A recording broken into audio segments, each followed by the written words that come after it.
Ya estamos grabando. Bueno, no sé si se acuerdan, ayer, el lunes creo que fue, tuve un lapsus ahí con el problema 7 del capítulo 1 de Salinas. ¿Se acuerda que que lo resolvimos, pero nos quedamos ahí con un punto intermedio? Que yo les dije a ustedes que lo revisaran. ¿Se acuerdan, verdad? Sí. Bueno, voy a comenzar viendo eso. Fíjense que tenía un error y tal vez Güey está ahí ya conectada, Jorge. No. Ok, entonces le voy a cambiar esta clase porque aquí se la voy a poner ya con la corrección en la, en la plataforma. Es que aquí faltaba un paréntesis, porque lo que nosotros ocupamos realmente es la desviación cuadrática media. Entonces, realmente aquí va un paréntesis al cuadrado, que yo no lo había puesto. Y entonces el paso esencial es mostrar que eso es igual a esto que está aquí. Porque una vez que probamos eso, entonces S es S y S barra es, perdón, que eso mismo es N por L, ¿verdad? Eso mismo que está ahí. Entonces me voy a centrar en eso. Fíjense bien, en ver qué es esto. Y voy a probar que eso también es esto mismo, ¿verdad? Acá, esto mismo que está aquí. No sé si ustedes lo intentaron o lo lograron. Me imagino que no, porque partieron de una premisa falsa, que lo que yo tenía no eran aquí no había un paréntesis. Y aquí hay un paréntesis, ¿verdad? ¿Ok? Entonces aquí tengo una hoja adicional, que aquí ya se las puse también en la plataforma. Aquí tengo una hoja adicional.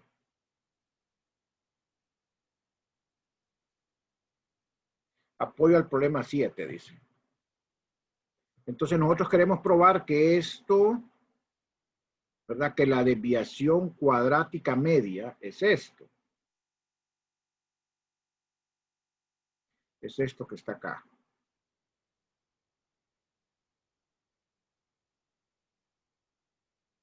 Entonces, lo primero, bueno, es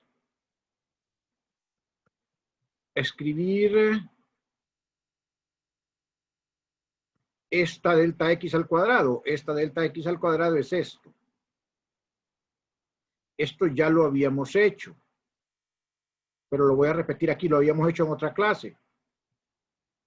Entonces, esa es la suma de j igual 1 hasta n de delta sj por la suma sobre k de delta sk.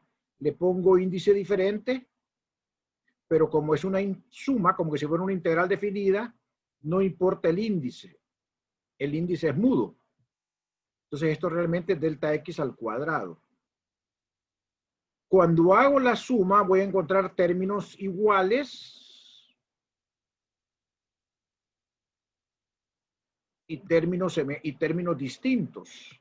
Los términos iguales quedan de esta manera y los términos distintos pues van a ser delta SJ por delta SK, J distinto de K. ¿Me van siguiendo hasta ahorita? Ya lo habíamos hecho, ¿verdad? Eso que está ahí ya lo habíamos hecho, ¿verdad? En una clase, hace 2 o 3 clases. Entonces, ahora saco promedio. Ahora sí voy a sacar la desviación cuadrática media. Entonces, bueno, saco promedio acá. Meto el promedio dentro de la suma, cosa que es válida. Y aquí me faltó un signo más.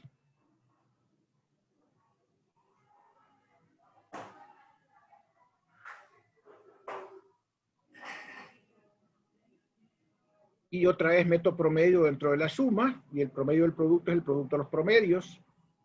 Pero como SJ y SK son variables independientes, ¿verdad? El producto de sus promedios es 0, ¿ok? O sea, el producto de delta SJ por delta SK es igual a 0. Porque son variables, mejor dicho, como son variables independientes,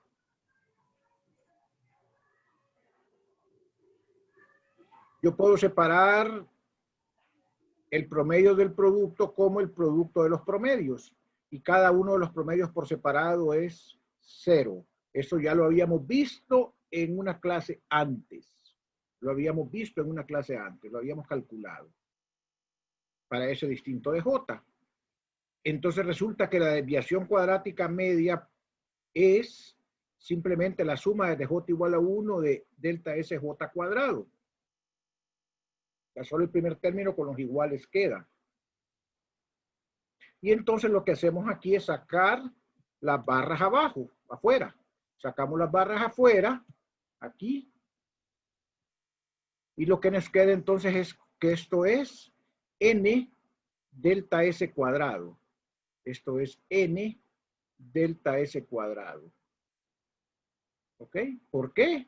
Porque este es una suma de una función que es delta SJ cuadrado. Entonces, y como es un promedio, esto es, el promedio es n veces la función que yo estoy promediando, que es delta S cuadrado. No delta S, sino que delta S cuadrado. ¿Ok? ¿Estamos ahí? Quiero respuestas, por favor. Sí. Sí, ¿verdad? Bien, entonces, eso es esto que está acá, n delta S cuadrado. Pero delta S, ¿qué es? Delta S es S menos S barra. ¿Verdad? ¿Y S barra qué era? Era L. Entonces esto es S menos L. S menos L al cuadrado. Y ahí tenemos ya justificado ese paso. ¿De acuerdo? Dejo ahí un minuto para que, unos 30 segundos para que reflexionen y luego platicamos.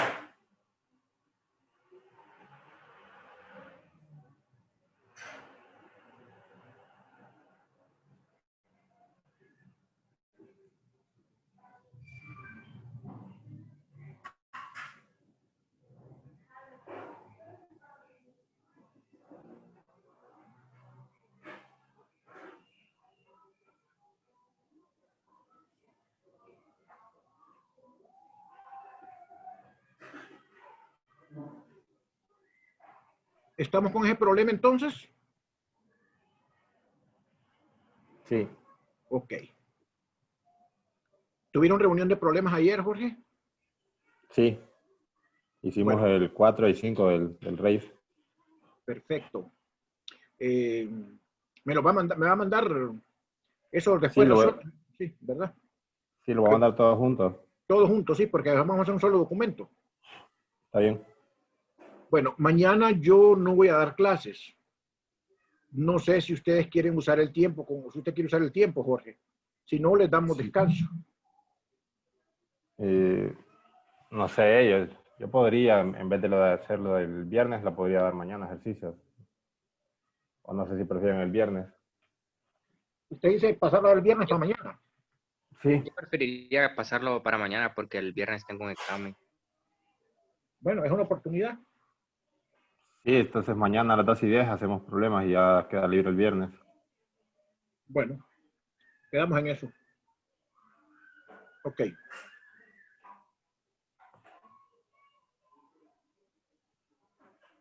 Voy a pasar al tema 3. El tema 3, que es el otro tema del cual va a entrar el segundo examen, es la descripción estadística de un sistema de partículas. En el tema 2 lo que vimos son elementos de estadística. Ahora lo que vamos a ver es cómo se manejan esos elementos de estadística para manejar sistemas de muchas partículas.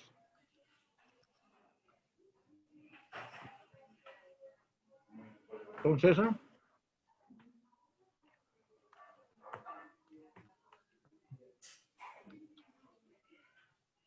a partir del modelado microscópico de muchas partículas obtendremos las propiedades macroscópicas o termodinámicas de este sistema. O sea, nosotros tenemos que buscar un modelo dinámico que explique las interacciones entre esas partículas. Con ese modelo vamos a buscar la estadística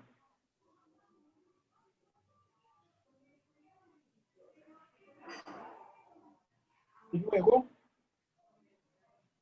con esa estadística y algunas hipótesis deducir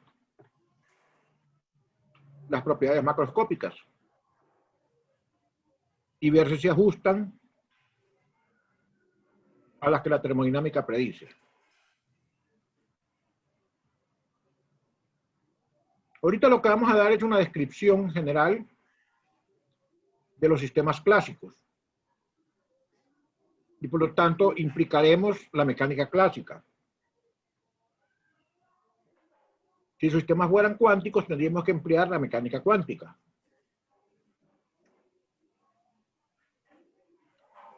Pero ahorita nos vamos a centrar en los sistemas clásicos. Primero, lo que necesitamos es ver en qué consiste la especificación del microestado de un sistema. Bueno, el sistema puede ser cuántico o clásico. Ahorita, en este momento, en esta clase, vamos a ver cómo se especifica un sistema clásico. Entonces nosotros tenemos n partículas en un volumen B, en un estado de equilibrio termodinámico. Entonces macroscópicamente aquí las tenemos en ese volumen, ¿verdad? Y está caracterizado aquí la termodinámica, las variables termodinámicas. Microscópicamente lo que está ocurriendo es que las partículas están en constante movimiento, están en movimiento permanente. Y por lo tanto esas partículas tienen energía cinética. Pero también esas partículas están en constante interacción. Por lo tanto tienen también energía potencial. O sea, esas partículas tienen energía cinética y tienen energía potencial.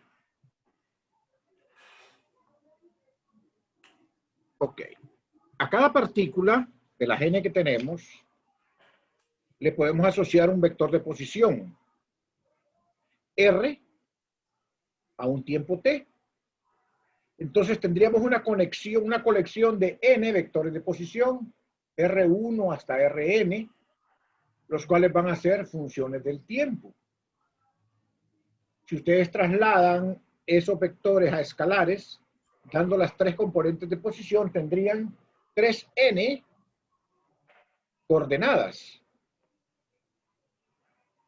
La coordenada de x1, la coordenada de x2 y la coordenada de x3 para la partícula 1, la respectiva para la 2, puntos suspensivos la respectiva para la n.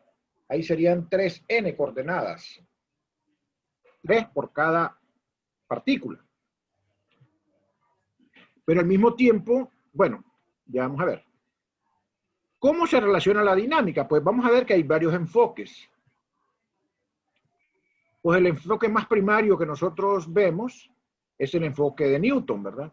Que dice que la masa por la aceleración de la partícula I es igual a la fuerza sobre la partícula I. La fuerza sabemos que puede ser interna y puede ser externa.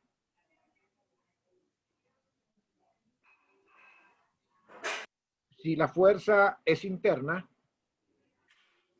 estamos hablando de la fuerza I que es una fuerza sobre la partícula I debido a la interacción de ella con las n-1 restantes. Recuerden que estamos en una interacción por pares. Entonces, la partícula I interactúa con la 1, interactúa con la 2, interactúa con la K, interactúa con la J. Interactúa con las n-1 restantes.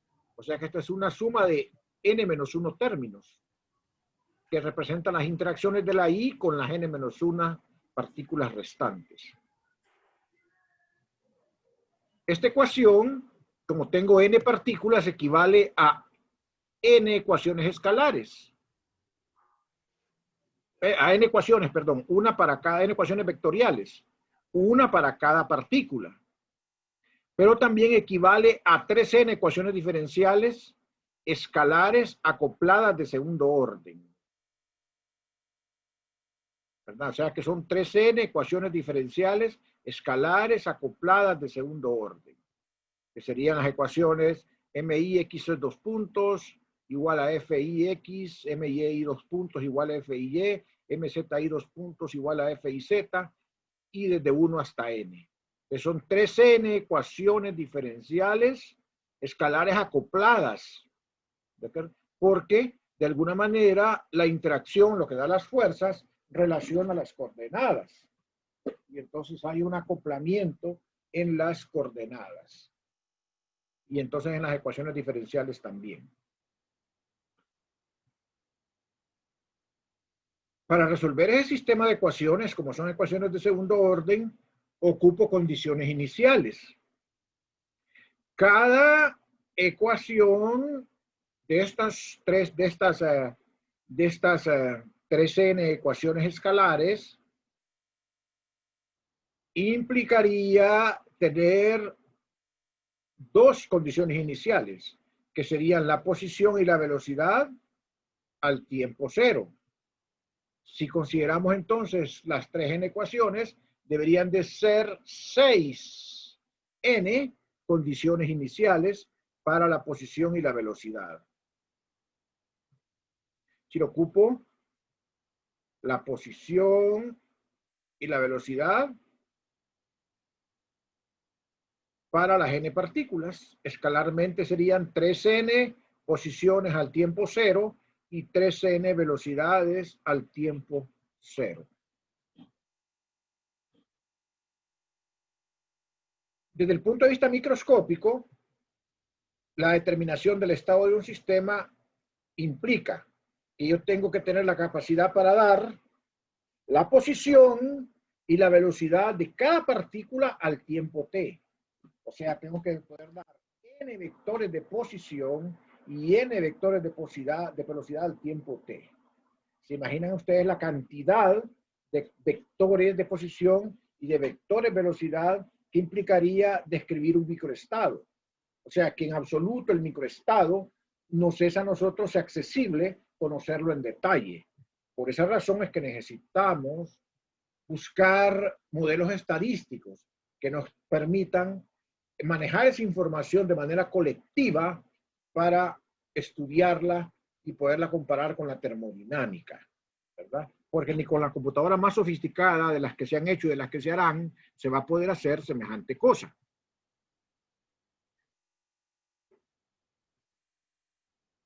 Entonces, bueno, pero lo importante es que definamos entonces aquí lo que es un microestado. Un microestado de un sistema clásico es un conjunto de valores de coordenadas de posición y momentum o velocidad. Pueden dar posición y momentum o posición y velocidad que tiene el sistema en un tiempo t. Ese es un microestado. Si el tiempo cambia, el microestado cambia. Y entonces el sistema pasa a otro microestado. Entonces está teniendo varios microestados conforme el tiempo cambia. Esos microestados pueden variar.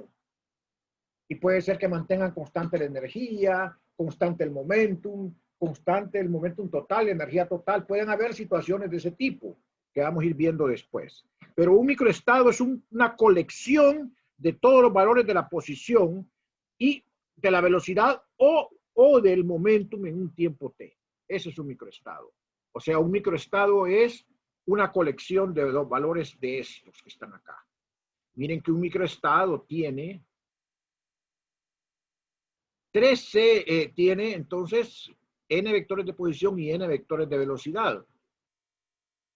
O sea, tiene 6n coordenadas de posición y 6n componentes de velocidad o de momentum asociados. ¿Verdad? Es una cantidad vasta de variables, enorme. Bueno, el sistema evoluciona, el microestado evoluciona con el tiempo. Entonces, ¿qué enfoques vamos a utilizar para estudiar la evolución temporal de un microestado? Bueno, está en principio la descripción newtoniana, que es la que vimos antes, que se basa en establecer entonces las fuerzas. Las fuerzas. Pero además de la descripción newtoniana, hay dos descripciones que se basan en cantidades escalares y que lo que utilizan, en lugar de utilizar las fuerzas, utilizan los potenciales, o sea, utilizan funciones escalares. Esas dos descripciones son la descripción lagrangiana y la descripción hamiltoniana. Esos tres enfoques son equivalentes y son los tres enfoques básicos de la mecánica clásica, ¿verdad? Cualquiera de ellos es válido y son equivalentes. Unos son más favorables, determinando las que estamos estudiando, que otros. La descripción newtoniana, pues, asume que los sistemas son conservativos, o sea que la fuerza, y también los tres vamos a suponer que los sistemas son conservativos, o sea que la fuerza sobre la partícula I la podemos determinar de una derivada de la función de potencial con respecto a RI, o lo que le llamamos el gradiente sub I de la función potencial. O sea, las fuerzas son derivables de una función de energía potencial. Entonces, como nosotros trabajamos con fuerza, ¿verdad? Otra situación que se da entonces debido a esta derivación de las fuerzas a partir de los potenciales, que la energía total, que es la suma de la cinética más la potencial, se conserva. Y que la energía para un sistema de n partículas es la suma de la energía cinética más la energía potencial. Aquí en el primer término tengo la energía cinética de la partícula I, y si sumo desde I igual 1 hasta n, entonces aquí tenemos la energía cinética total, o sea, la suma de las n energías cinéticas. Algo me falta aquí que no he puesto. ¿Qué es? ¿Qué me falta aquí? ¿Qué tengo malo aquí? ¿Alguien no puede ver lo que tengo malo ahí? Ahorita me acabo de dar cuenta que me equivoqué. ¿Qué tengo malo ahí? ¿Cómo se escribe la energía cinética, jóvenes? ¿Cómo escribo la energía cinética de una partícula? Falta el cuadrado, creo, ¿no? Exactamente, falta el cuadrado. Aquí va la velocidad al cuadrado. Va la velocidad al cuadrado. Ok. La descripción lagrangiana se basa en definir una función que le llamamos la función lagrangiana, que va a ser una función de las n posiciones y de las n velocidades. La lagrangiana trabaja con posiciones y con velocidades. Entonces aquí lo que tengo son todas las coordenadas. Esto lo pueden volver coordenadas. La función lagrangiana es una función vectorial, a diferencia de la fuerza, ¿verdad? Que es la función lagrangiana es una función escalar, a diferencia de la fuerza, que es una función vectorial. L es función entonces de posición y velocidad, y la L viene definida como la diferencia entre la energía cinética y la energía potencial de la partícula, ¿verdad? O entre la energía cinética y la energía potencial de todo el sistema. Esa sería la lagrangiana de un sistema de n partículas, la lagrangiana total. La lagrangiana entonces para un sistema de n partículas pues va a ser la energía cinética menos la energía potencial, ¿verdad? Esa sería la lagrangiana para un sistema de n partículas. Esto ustedes lo vieron en el curso de mecánica clásica. O lo tuvieron que haber visto necesariamente. Entonces, las ecuaciones de movimiento, así como las ecuaciones de Newton, aquí hay ecuaciones de movimiento. ¿cómo obtenemos las ecuaciones de movimiento? Las obtenemos a partir de las ecuaciones de Lagrange. Yo tengo n ecuaciones de Lagrange para cada RI, o tengo 3n ecuaciones de Lagrange para cada componente de la posición, xi, y, zi. Como son n partículas, tendría 3n ecuaciones de Lagrange. Aquí tengo la ecuación de Lagrange, tiene la forma derivada total con respecto al tiempo de la parcial de L con respecto a RI, menos la parcial de L con respecto, este es RI punto, ¿verdad? Con respecto a RI punto, menos la derivada parcial de L con respecto a RI igual a 0. Esa se llama la ecuación de Lagrange y uno puede mostrar que las ecuaciones de Lagrange son equivalentes a las ecuaciones de Newton, que obtienen los mismos resultados. Una ventaja que tiene la formulación de Lagrange es que la formulación de Lagrange de una sola vez saca las fuerzas de ligadura. No tiene uno que sumar las fuerzas de ligadura porque salen automáticamente, no se necesitan, ¿verdad? Esa es una de las grandes ventajas que tiene la formulación de Lagrange, ¿verdad? En cambio, cuando yo hago un diagrama de cuerpo libre y todo para emplear el formalismo de Newton, tengo por fuerza que poner las fuerzas de ligadura, como ser la normal, por ejemplo, ¿verdad? Ok. Me quedo aquí un momentito para que me hagan preguntas.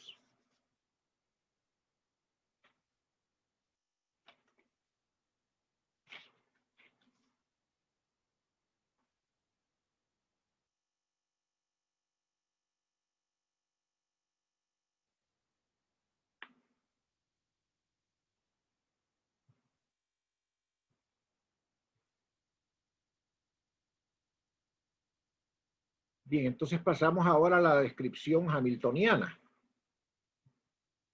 La descripción hamiltoniana también se basa en una función escalar, la función hamiltoniana, la cual va a ser una función de las coordenadas de posición y de las coordenadas y de las componentes del momentum, ya no de la velocidad. Hay una diferencia entre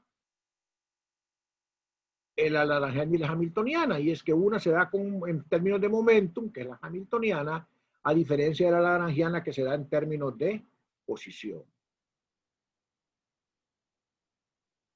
Entonces, esa hamiltoniana se define como la suma de la K más la energía potencial, o sea, es la suma de la cinética más la energía potencial, o sea, es la energía total. Y esta fórmula no es una fórmula general, esta fórmula es válida para un sistema conservativo, o sea, la hamiltoniana es igual a la energía total solamente cuando el sistema es conservativo, es decir, cuando las fuerzas son derivables de una función de energía potencial. En ese caso es que nosotros tenemos que la hamiltoniana es igual a la energía del sistema. Para n partículas, entonces nosotros tenemos que el hamiltoniano es la energía cinética, que es la suma de igual 1 hasta n de pi cuadrado entre 2mi, más la energía potencial U, que es función de las coordenadas de posición nada más. No puede haber aquí dependencia de la potencial de velocidades porque entonces ya no es válido este formalismo de esta manera. Y las ecuaciones de movimiento son las conocidas ecuaciones de Hamilton, que nuevamente son equivalentes a las ecuaciones de Lagrange y son equivalentes a las ecuaciones de Newton. Las ecuaciones de movimiento dicen que el RI punto, o sea, DRI en DT, la velocidad, en otras palabras. Claro, aquí vamos a hablar de velocidades generalizadas, se hablan de velocidades generalizadas, no necesariamente de velocidades lineales. Es la parcial de H con respecto a PI. Y que la PI punto es la parcial menos la parcial de H con respecto a RI. Esas son entonces las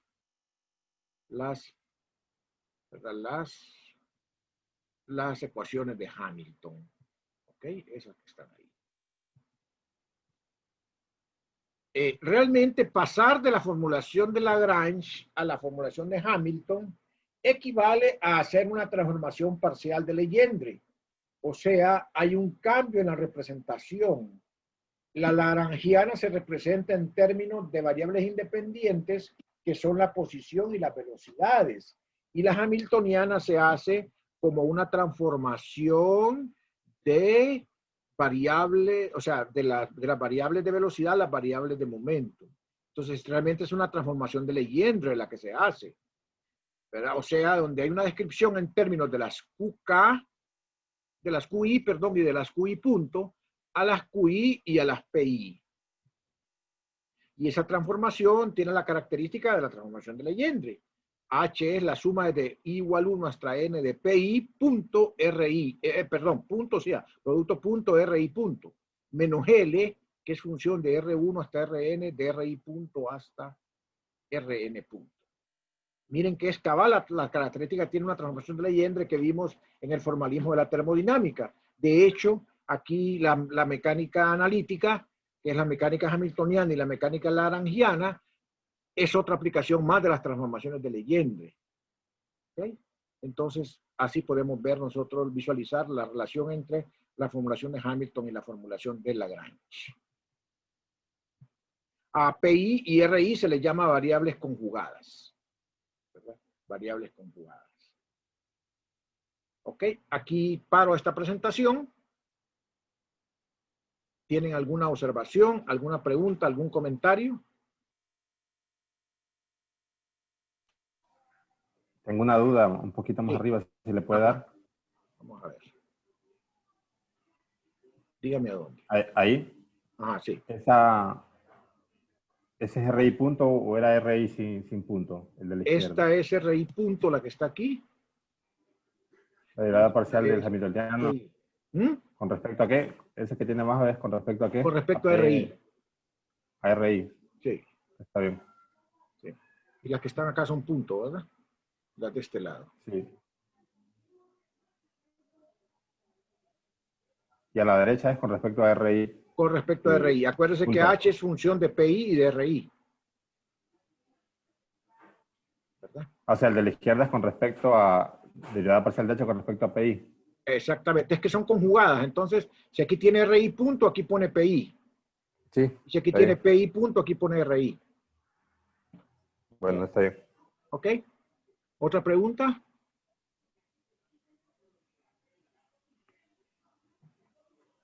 Muy bien, entonces solo voy a hacer la captura de pantalla, Jorge. Mañana se reúnen, ¿verdad? Y platicamos ahí el fin de semana. Les voy a volver a mandar esta presentación que ya les había mandado. Y la anterior, porque aquí le hice correcciones. Y voy a cambiarlas voy a cambiarlas en la plataforma para los alumnos. ¿De acuerdo? Bueno, está bien. Ok. Güey, ya está güey ahí, ¿no? Sí. Güey, ahorita termino las notas de la primera parte. Me faltan 4 páginas. Ya las termino de revisar y se las mando. No son muchos los cambios, va bien. Sí, gracias. Ok. Sí.